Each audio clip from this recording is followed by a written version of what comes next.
The 2018 biography suggests that Camilla, Duchess of Cornwall, chose September 22, 1999, as her day to lay down the law to Prince Charles from her suite in New York's Carlyle Hotel.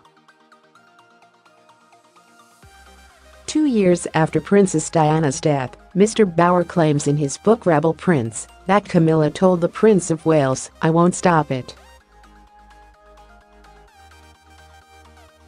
It's my life, and it's the right thing to do." According to Mr. Bower, Charles was fretting in his study at Highgrove as he had just passed on the news that Nicholas Soames, Sir Winston Churchill's grandson, had been protesting about a high-profile official visit to the US, which was to occur in 2005. The biography suggests that Mr. Soames previously blasted Charles and argued there was too much publicity surrounding Camilla for a royal tour to go ahead.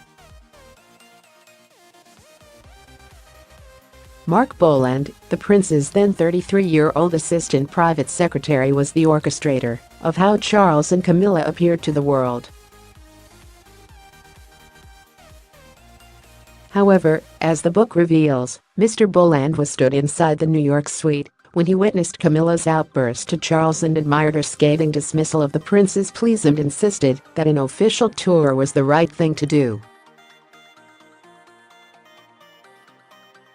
According to media reports, Camilla's proposed US trip itinerary was hectic, which, Mr. Bower claims, was Charles's gamble to defy Buckingham Palace's demand that Camilla remains unseen and instead propel her into the spotlight.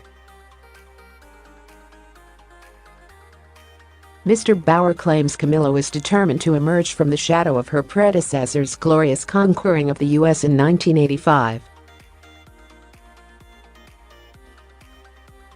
While previous royal visits had garnered considerable attention, the frenzy that ensued when Charles and a 24-year-old Princess Diana arrived in Washington in 1985 for a White House gala was on a different scale entirely. Diana danced with former US President Ronald Reagan and, more famously, with Hollywood actor John Travolta. Mr. Bolland's sole purpose was to reverse Camilla's image as his privileged, fox-hunting mistress, thereby making her acceptable to the British public and able to overcome the Queen's apparent hostility towards her.